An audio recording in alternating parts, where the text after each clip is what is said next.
types of layouts for any kitchen, but if you want to do entertaining, I think it's really important, if that's the main function of your kitchen, is that you have your prep and your serving here, you have your cooking there, and then you have your water and your dishwasher in the next part. Because if you're just cooking generally, you go with your sort of triangle. It's a bit different these days, but I think an entertainer one is different because you're crossing different areas the whole time. So I think that a zone planning is very important.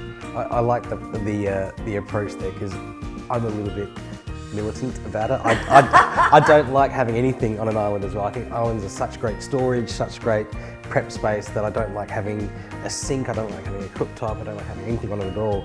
But I understand that some people like to have their sink here and look out as they're doing the dishes and so forth. So I think a good compromise is to make sure that it's only on one side rather than smack bang in the middle. I think putting anything, if you do a cooktop or a sink right in the middle, it breaks everything.